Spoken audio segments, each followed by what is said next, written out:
Olá, seja muito bem-vinda, seja muito bem-vindo a esse bate-papo de hoje. Imagine agora se um ministro do STJ fosse acusado de abusar de uma menina de 18 anos numa praia paradisíaca do Brasil. Quem seria competente para julgar esse ministro? Imagina também que um ministro do Supremo Tribunal Federal estivesse envolvido num dos maiores escândalos bancários do país, um tal de Banco Master. Quem seria competente para julgar esse ministro do Supremo? O CSA de hoje vai bater um papo com você sobre o foro a prerrogativa de foro, né? Ou foro por prerrogativa. E aqui vou compartilhar a tela com vocês para falar todo. Nós vamos trabalhar aqui todo o histórico do Supremo, todas as decisões até os dias de hoje. Não posso falar do dia de amanhã, né? Amanhã a Deus pertence, né? Vamos lá. Aqui já na introdução, a gente vai ver o seguinte. Consegue ver aí, né? Então vamos lá.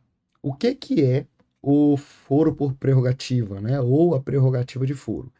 Nada mais é do que um direito que algumas pessoas têm, alguns detentores de cargos públicos têm a um julgamento num órgão específico. Por exemplo, promotor de justiça, como eu, tenho prerrogativa de foro. Juízes, desembargadores, ministros do STF, ministros do Supremo, senadores, deputados, vereadores, tá? Algumas pessoas têm esse direito e em todas as constituições do Brasil isso estava previsto. Não é novidade de agora, não é decisão do Supremo Tribunal Federal querendo julgar ex-presidente da República ou não, tá? E já destaco aqui, eu não faço política, tá? Aqui é uma análise técnico-jurídica da prerrogativa de foro. Não vou emitir opiniões se o Supremo está certo, se está errado, tá? Não é valorativa. A intenção aqui não é essa. A intenção aqui é mostrar para você todo o histórico da prerrogativa de foro no STF e o que será dos próximos capítulos, né? Então vamos lá. Para que serve, né? O para que serve essa prerrogativa está muito ligado aos fundamentos, né? O que dizem? Os defensores da prerrogativa dizem que ela serve para preservar o interesse da sociedade, tá? Não é o interesse meu e seu, não é o interesse do detentor do cargo, da pessoa física, tá? Para quê? Isso aí seria para dar mais autonomia. E eu vejo um certo sentido nisso, né? Uma pessoa menos suscetível à pressão, ela trabalha melhor. Essa é a ideia. Não sei se essa é a melhor forma, né? Mas essa é a conformação constitucional que nós temos hoje. Então, a prerrogativa de foro, a primeira coisa é a gente já traçar aqui que não é considerado um privilégio, porque senão seria pessoal, tá? Não é para A ou B, é para o cargo, não é o André, é o promotor de justiça, não é o fulano, é o detentor do cargo, é o presidente, é o ministro, é o desembargador, tá? É o cargo. Então, essa é a primeira premissa que a gente tem que trabalhar aqui. Não foi no interesse pessoal, e sim no interesse lá do bom exercício do cargo público, tá bom? Aquela do interesse público. E os fundamentos? Os fundamentos principais apontados é que os tribunais, por terem pessoas mais experientes, né? Então, por exemplo, o ministro do Supremo tem que ter no mínimo 35 anos de idade, tá? Então, teria uma experiência maior, uma expertise maior para julgar determinados cargos e lidar melhor com as pressões sociais e políticas, né? Isso é o mundo ideal, tá? Isso é a doutrina. Então, o que mais aqui? Isso seria para dar essa isenção, para ele ficar mais tranquilo, ele seria mais capaz de resistir a essas pressões. E é interessante aqui porque a gente pode colocar que vai ser o colegiado, geralmente, quem vai julgar a autoridade. Então, quanto mais pessoas, mais difícil de você pressionar, né? Esse é um dos fundamentos. E aí, até o ministro Gilmar, no último voto, a gente vai ver isso hoje, ele fala de um duplo escopo da prerrogativa, né? Que seria tanto pro bem quanto pro mal pro detentor do cargo, né? Então, tanto não é pessoal que ele não pode escolher se ele vai ser julgado pelo primeiro grau ou pelo Supremo, no caso, tá? Então, esse duplo escopo seria evitar as pressões externas e proteger a dignidade dos cargos, tá? Os órgãos colegiados aqui, então, seriam formados por mais juízes, né? Mais pessoas, as pessoas mais experientes, daria esse fundamento, tá? Quais são os critérios? E aqui presta atenção, porque oscila muito, né? Eu ia falar vacila, também. Mas oscila demais na jurisprudência e nós vamos ver isso. São duas regras, a da atualidade e a da contemporaneidade, tá? Então, a da atualidade, ele tá ligado ali, vai ter prerrogativa de foro quem está exercendo o cargo. Então, teve uma época no Supremo em que você toma posse, é diplomado, o processo já ia pro. Você toma posse no cargo público, então você vira o detentor do prerrogativo de foro, e se você tinha um processo, tinha época que esse processo já subia para o foro competente. Se você perdesse esse cargo, ele voltava para o primeiro grau, então ficava um sobe e desce. E tem também o critério da contemporaneidade, que ele está ali ligado muito à natureza do crime, tá? Se é o crime relacionado às funções. Então, tanto que muito recentemente o Supremo definiu que o foro de prerrogativa, o foro por prerrogativa de função, ele teria essa exigência de ser um crime praticado durante o cargo e em razão dele. Isso aí daria para o titular do cargo a, a prerrogativa de foro, né? Daí você já vai pensando naquela primeira hipótese, tá? Longínqua, óbvio que no Brasil não acontece isso, né? Um ministro do STJ, ao abusar de uma menina de 18 anos numa praia, tem alguma relação com o cargo? Um ministro do Supremo, tá? Sócio de uma empresa que recebe dinheiro de um dos bancos envolvidos no maior escândalo bancário no Brasil até hoje.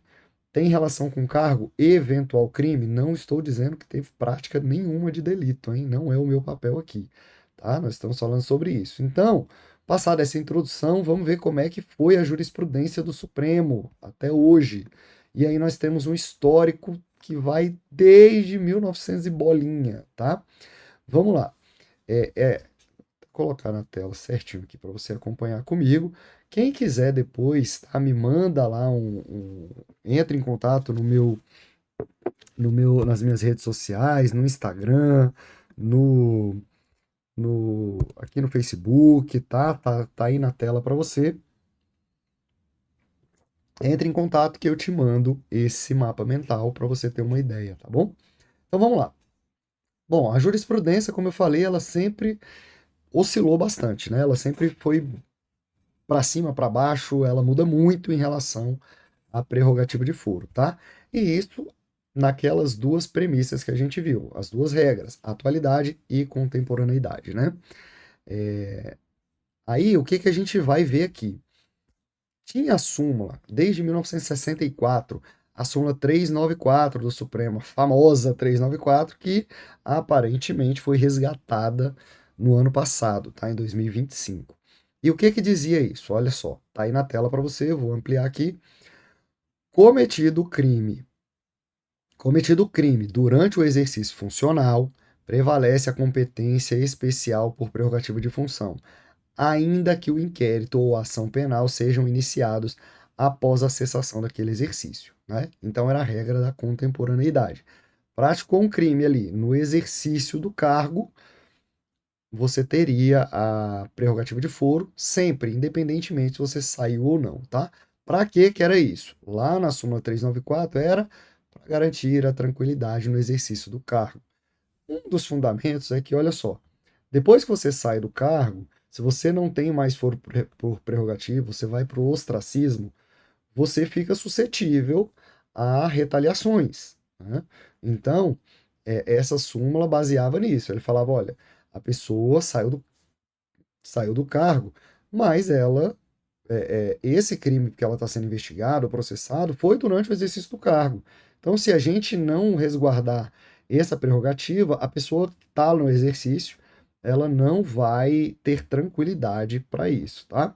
Mais uma vez, não era interesse pessoal, era para supostamente proteger a função exercida, tá? E aqui, nessa súmula, ele falava: olha, eram os crimes praticados durante o exercício do cargo, teriam essa prerrogativa, mesmo que a ação penal fosse iniciada depois. Vamos dar um exemplo. Um presidente da República pratica alguns crimes envolvendo algumas coisas, né, relógios, qualquer coisa, né? Nós podemos falar não tem nenhum caráter político aqui, tá? É um exemplo prático do que já aconteceu, tá? Ou um sítio, qualquer que seja o objeto vinculado, tá? Só se descobre isso depois que ele sai. E aí, quem vai ser o competente para julgar? Segundo a súmula 394, o competente deveria ser o Supremo Tribunal Federal. Mas isso lá na súmula 394, tá? Que a gente vai ver que ela, durante um tempo, ela foi cancelada, tá? Então aqui, ó, os delitos praticados durante o exercício das funções se submetiam exclusivamente ao tribunal competente, né? Como eu falei, se era um presidente da República, ou ia para o Supremo. Se era um ministro do Supremo, continuaria no Supremo. Se era do STJ, ia para o Supremo, tá? Já os praticados antes da investidura, lembra que tinha, eu falei, olha, teve um momento ali em que, diplomado no cargo, todas as ações penais subiriam, né? Então aqui, olha, nessa súmula 394, os crimes praticados antes do cargo, eles estavam sujeitos a essa prerrogativa de foro apenas enquanto ele fosse o detentor do cargo. Se ele saísse, o processo voltava. Se foi praticado durante o exercício, se mantinha lá na prerrogativa mesmo, tá? Vamos lá. Primeiro precedente, né, dessa súmula data de 1923, então não é nada tão recente, não é vinculado a determinado presidente, ou ex-presidente, ou ministro, ou desembargador, nada disso. O Supremo se depara com isso desde pelo menos 1923, tá? É muito antigo. E aqui o caso era interessante, porque foi uma queixa-crime, tá? Um presidente da República na época, depois que ele saiu, ele ajuiza uma queixa-crime contra um diretor, né, um redator principal do Jornal da Manhã, jornal muito famoso à época, imputando a esse jornalista, a esse redator, crimes contra a honra, tá? Contra a honra do presidente da República. Esse jornalista, ele vem e traz ali, né, invoca a exceção da verdade, tá? Isso aí você vai lembrar, lá dos artigos 138 até 141 do Código Penal, né? A exceção da verdade. Ele vai falar, não, o que eu falei pode até ofender a honra do presidente, ou agora, no caso, o ex-presidente. Mas é verdade, tá aqui. Quem era o competente para julgar essa exceção da verdade? Na época, o Supremo entendeu que era o Supremo. Porque, olha, o crime que foi imputado a ele aqui é da época do cargo e em razão do cargo, tá? Então era por isso. Depois disso, tá? Veio aqui um, o inquérito 141 de 1983. Veja, gente, não tem cor, não tem política aqui, tá? É critério técnico. E a jurisprudência do Supremo subindo e descendo. Olha só, nessa época aqui, ele chegou a entender, como eu já até adiantei para vocês, que a diplomação implicava não só o deslocamento para o tribunal, mas a nulidade, tá, dos atos. Ou seja, eu pratico um crime, estou aqui respondendo no primeiro grau, eu sou diplomado ou para o Tribunal de Justiça, por exemplo, ou o TRF, no caso do MPDFT, eu iria para o TRF aqui da primeira região. Todos os atos praticados, tá? Segundo esse inquérito 141, todos os atos praticados seriam nulos. Porque Não faz, aparentemente não faz sentido, né? Mas é só para você ter ideia do quanto a jurisprudência do Supremo já foi alterada nesse período.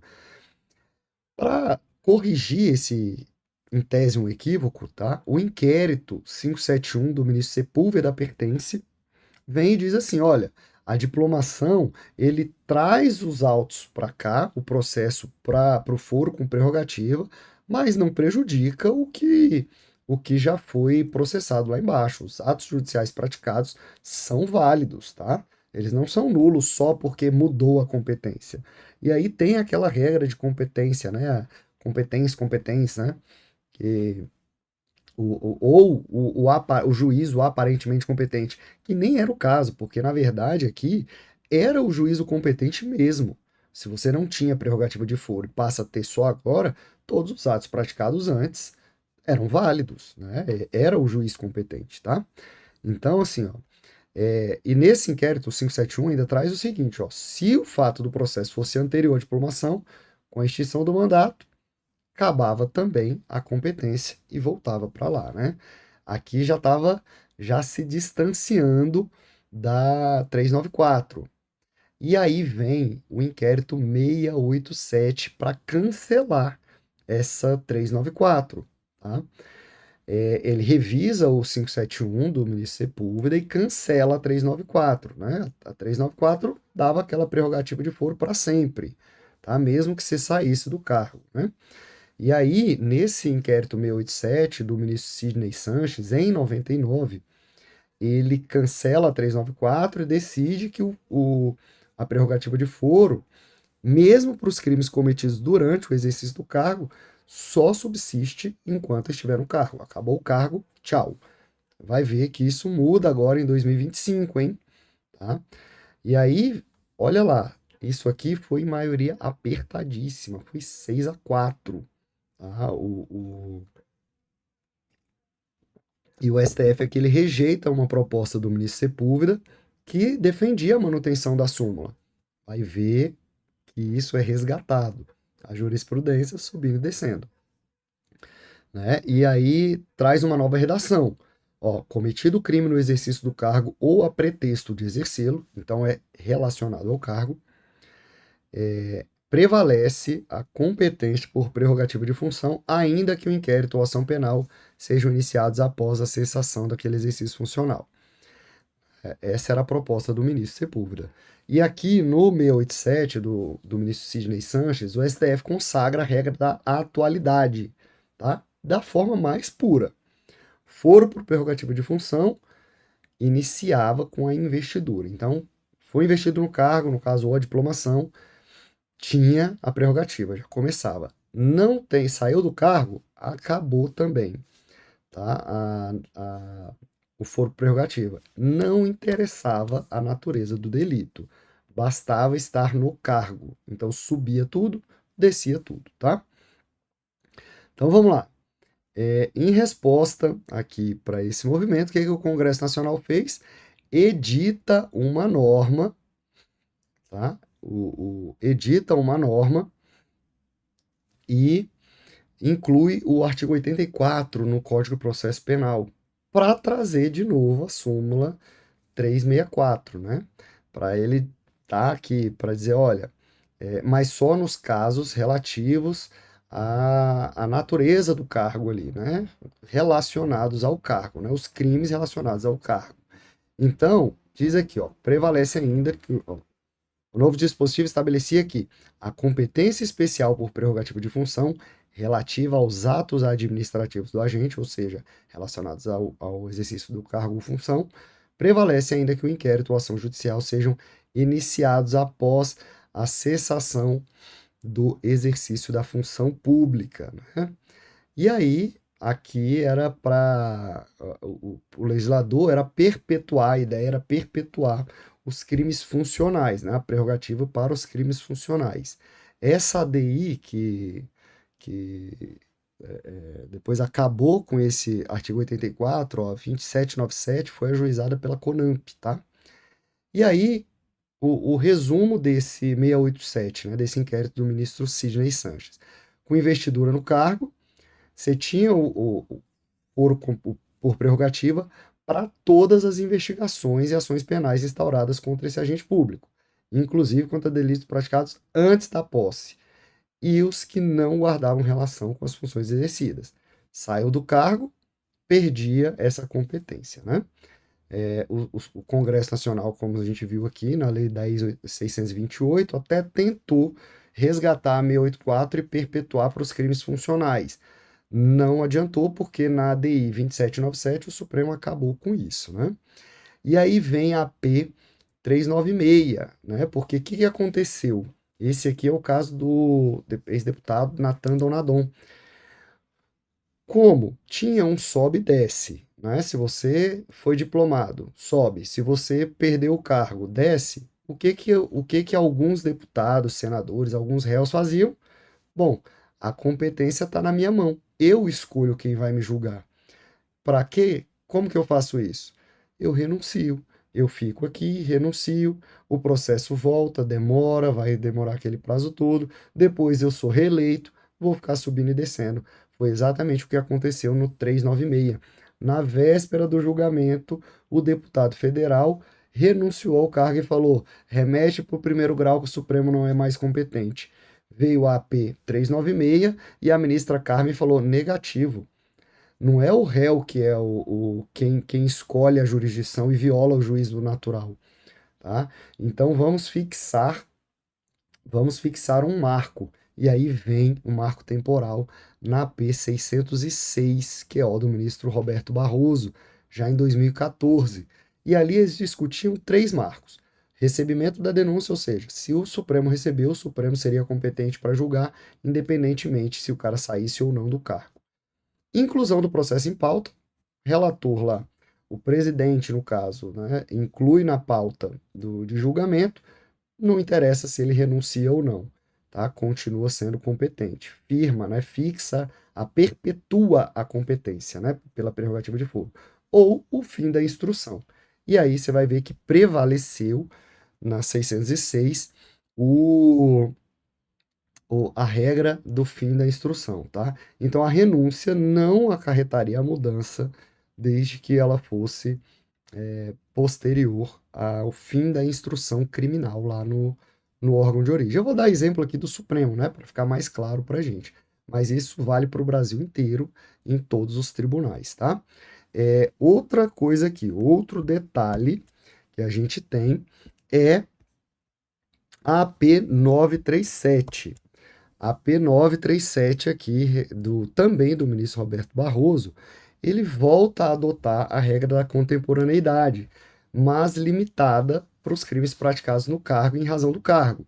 Então, para você gravar a 937, até 2025 era essa, até o final de 2025 era essa a jurisprudência, né, pacífica do Supremo, era o seguinte: olha, a prerrogativa de foro só existe se ela é para proteger o cargo, então ela só existe durante o cargo e para os crimes cometidos em razão do cargo.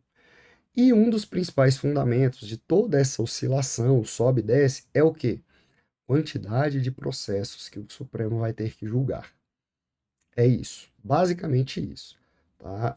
No voto do ministro Gilmar, no, na última mudança de jurisprudência, pelo menos até a gravação desse vídeo aqui para vocês, né? Porque com esses novos casos dos ministros do STJ e do STF, a gente não sabe o que vem por aí. Mas, até então, era isso, né? Prerrogativa de foro é para crimes cometidos durante o cargo e em razão do cargo, né? E olha aqui a tese. A tese foi o seguinte, ó, o foro por prerrogativa de função aplica-se apenas aos crimes cometidos durante o exercício do cargo e relacionado às funções desempenhadas. Terminada a instrução processual, né, aquele marco, com a publicação do despacho de intimação para apresentação das alegações finais, a competência para processar e julgar ações penais não será mais afetada em razão de o agente público vir a ocupar cargo ou deixar o cargo que ocupava, qualquer que seja o motivo, né? Volta aquela regra lá da AP 396 da ministra Carmen Lúcia, né? Olha, não é o réu quem vai escolher, tá? Se a prerrogativa é para defender o cargo, não é a pessoa que fala, agora eu saí do cargo, eu não quero mais ser julgado no Supremo, tá? A crítica era essa: bastava o parlamentar não ser reeleito ou ir para outro cargo público que mudava a, a prerrogativa de foro, mesmo na 937. Então acabava que ele teria ainda, né, o réu ainda teria, mesmo na 937, a possibilidade de escolher o juízo natural, desde que o fizesse antes da instrução, do fim da instrução criminal, né? E aí vem agora a mais recente, que é o HC 232627 do ministro Gilmar. Esse é interessantíssimo, tá? É um caso bem antigo do próprio ministro Gilmar. Ele tinha um inquérito, tá, de um deputado federal que era investigado por rachadinha, um inquérito lá de 2013, tá? Ou seja, demorou 12 anos para o Supremo, e até hoje ele não foi julgado, tá? Demorou 12 anos para o Supremo chegar nessa conclusão atual, até hoje, né? Até o dia de hoje aqui. E aí, como é que era? Esse deputado federal, ele foi instaurado um inquérito lá no Supremo, porque ele, enquanto deputado federal, teria praticado rachadinha, né? Aquela divisão dos salários dos servidores lá, né? Em 2015, ele renuncia e assume como vice-governador do estado do Pará. O que o Supremo faz?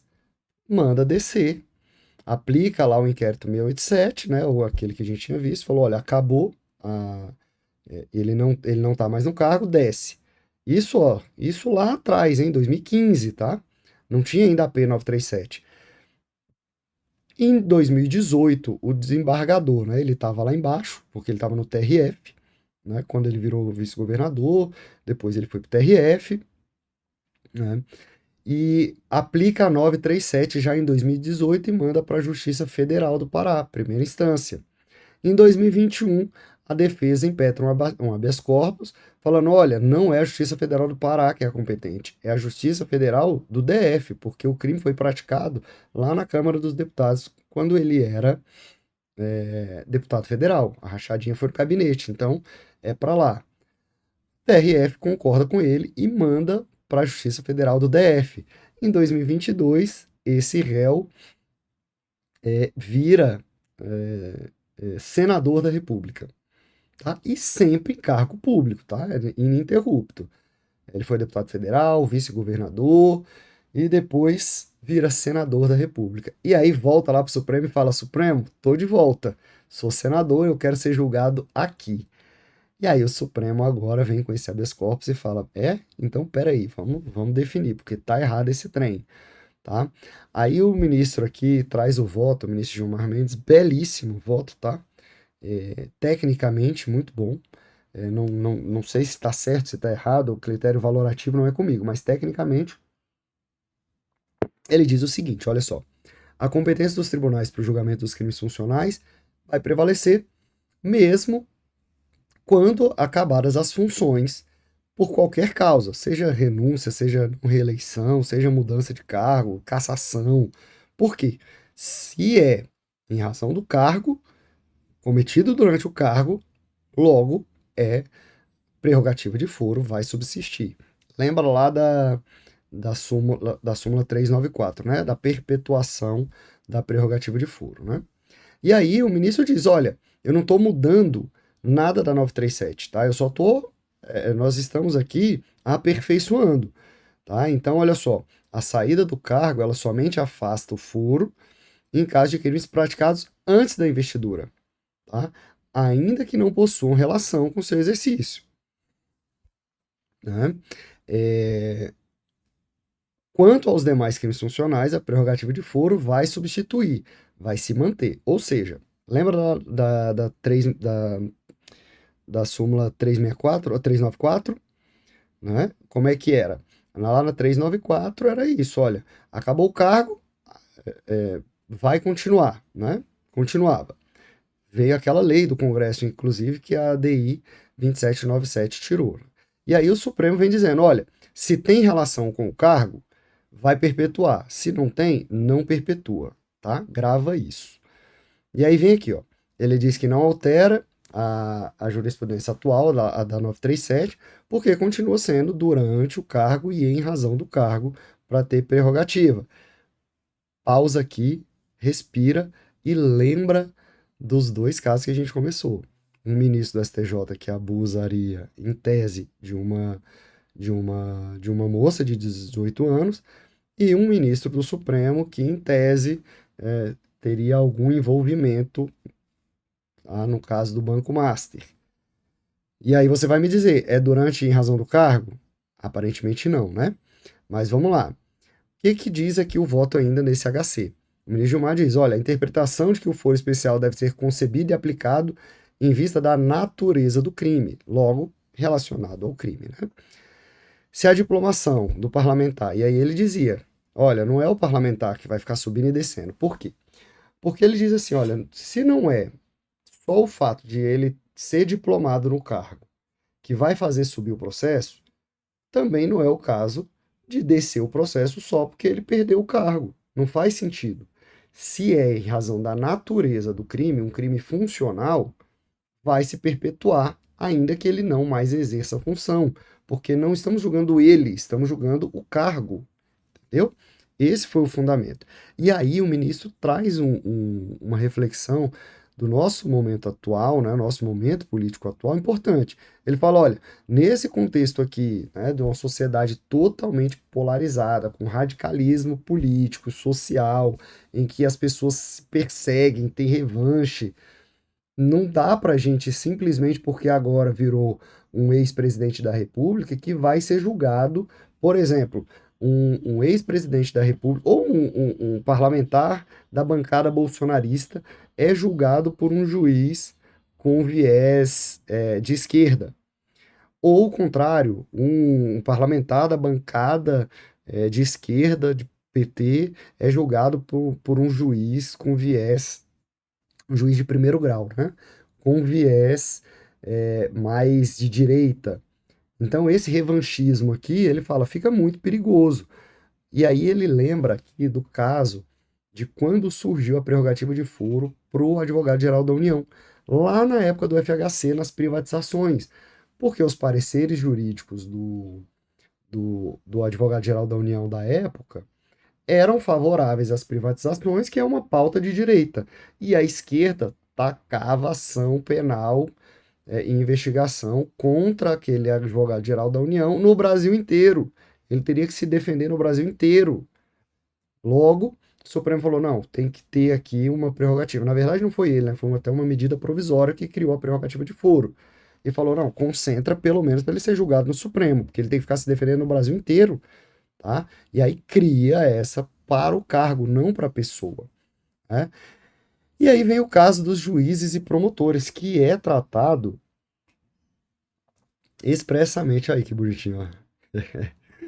É tratado expressamente no voto, né, desse habeas corpus 232627 do ministro Gilmar, que é o mais atual.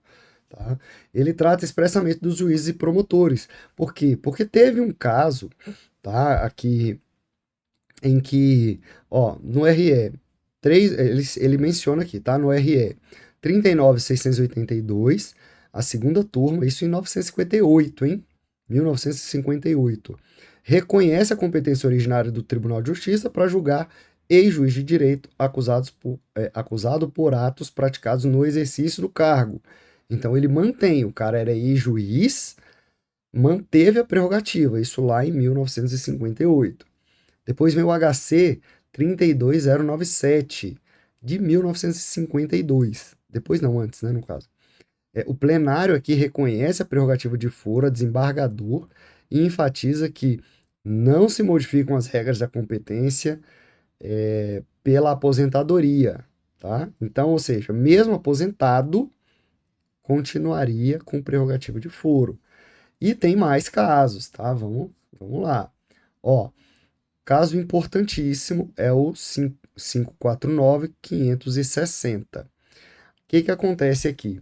Era um desembargador do Tribunal de Justiça do Estado do Ceará. Ele se aposentou, ele estava respondendo lá no STJ, e o STJ declina e fala: olha, você já é aposentado, tchau. Ele, né, esse desembargador, ele recorre para o Supremo e diz o seguinte, com o RE, olha, o meu cargo é vitalício, vitalício é para sempre. Tem uma discussão, inclusive, dos ministros, nesse caso, o ministro Menezes Direito, ele traz isso, ele fala, olha, nós estamos mudando aqui o conceito da língua portuguesa, porque vitalício é vital, é para sempre. Então não cessa com a aposentadoria essa prerrogativa.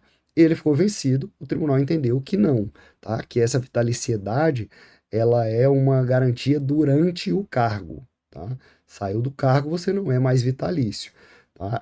Ela é diferente da estabilidade do serviço público. Por quê? Na estabilidade do serviço público, o servidor público, depois de 3 anos, é estável lá pela 8.112, ele só pode ser mandado embora por um PAD, por exemplo, né? Nos casos de promotores e juízes, nós temos a vitaliciedade.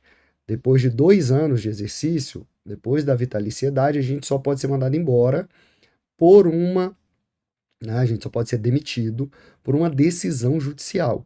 E aí, esse desembargador, ele queria que isso fosse para sempre. Ficou vencido, obviamente, né? E aí a tese do 549.560. E aqui é importante, porque responde as duas perguntas, né, dos dois ministros aqui. Ele diz assim, ó, vitaliciedade é garantia inerente ao exercício do cargo pelos magistrados e tem como objetivo prover a jurisdição de independência e imparcialidade. Isso é fato. Muito diferente dos órgãos do executivo, em que muda a direção e muda o delegado, por exemplo, muda o advogado da União, o procurador de Estado, ele não tem essa inamovibilidade, essa vitaliciedade. Então ele é mudado, logicamente, a imparcialidade dele, a tranquilidade para ele julgar, ela se perde, né? Ou pelo menos diminui. E aí ele vem aqui, ó, exercem a o item 2 da tese, exercem a jurisdição tão somente os magistrados na atividade, não se estendendo aos inativos o foro especial por prerrogativa de função. Logo, saindo do cargo de ministro do STJ ou de ministro do, do Supremo, aplicado à jurisprudência atual aqui, pelo menos dessa repercussão geral, ele perderia a prerrogativa, né? E aí, o primeiro ponto é a gente saber se vai ser adotado, nesse caso deles, a regra da atualidade ou da contemporaneidade. Vai ser o quê? Em razão só do cargo ou da natureza do crime? Porque se for da natureza do crime, eles não têm prerrogativa de foro, né? A gente já viu isso aqui. E aí a jurisprudência vem se firmando nesse sentido há bastante tempo. Aí vamos lá, o terceiro. A aposentadoria do magistrado, ainda que voluntária, transfere a competência para processamento e julgamento de eventual ilícito penal para o primeiro grau de jurisdição. Foi o que eu falei. Saiu, perdeu, né? Saiu, perdeu. Aí nós temos aqui ainda a ADI 5331 da ministra Rosa. Tá? Aqui foi um caso em que uma lei estadual criou uma exigência para. A gente sabe que né, tá em voga aí, né, no, no noticiário, que o Supremo Tribunal Federal ele acaba supervisionando toda a investigação policial, e aí é o caso do ministro Toffoli aqui, ele é o supervisor, ele é o relator supervisiona toda a investigação relacionada a alguém que tem prerrogativa de foro. Então a investigação passa pelo relator. O que fizeram aqui? Tentaram colocar numa lei estadual que para investigar um magistrado, o colegiado do tribunal teria que autorizar as investigações. Então toda diligência teria que passar pelo colegiado e não só pelo relator, tá? E aí a DI 5331 da ministra Rosa Weber disse: "Ei, pera lá, isso aí não, esquece isso não existe não, tá? É inconstitucional". E aí para a gente aqui finalizar, né, eu vou primeiro dizer que essa última jurisprudência, essa atual aqui, que perpetua a prerrogativa de foro, mesmo, né, mesmo quem perde o cargo, né, foi firmada em habeas corpus. E lá o ministro diz, ó, e aí fica para você aqui anotar, porque isso é importante, para você que atua no criminal principalmente. A ação de habeas corpus tem se consolidado como meio idôneo para a formação de precedentes do plenário. Tá? Não tem isso aqui, aquela eficácia erga omnes, né? Não vale para todo mundo, o caso aqui é de partes, né, subjetivas, né? Então não caberia reclamação, por exemplo, para você dizer, olha, eu tinha prerrogativa de função de acordo com o HC tal, mas ele é um precedente do plenário, tá? Um precedente do plenário é um precedente em tese que era para você cumprir, tá? E aí, para a gente finalizar, eu deixo a pergunta, né? Como os casos dos ministros do STF e do STJ aparentemente, não tem relação com o cargo, como é que vai ficar isso aí? Né? Aí você vai me dizer. Aí você vai me dizer aqui, comenta aqui, deixa o teu comentário, tá? Para você me dizer. E aí? Vai ficar como? Se não tem relação com o cargo, quem vai julgar? É o STF? Porque o caso do ministro do STJ, por exemplo, ele está na relatoria do ministro Nunes Marques do Supremo. O ministro Dias Toffoli, ele não é investigado no caso. Tá? O Supremo recentemente apenas alterou a relatoria. Estranho, inclusive, que não reconheceu suspeição nem impedimento, mas mudou a relatoria. Foi por sorteio e agora está com o ministro André Mendonça, tá bom? Então a gente finaliza por aqui com esse apanhado sobre a prerrogativa de foro. Então, muito obrigado. Mande seu comentário, deixa seu comentário aqui, seu like, compartilhe esse vídeo e conheça o CSA e eleve a sua advocacia ao patamar supremo. Vamos lá?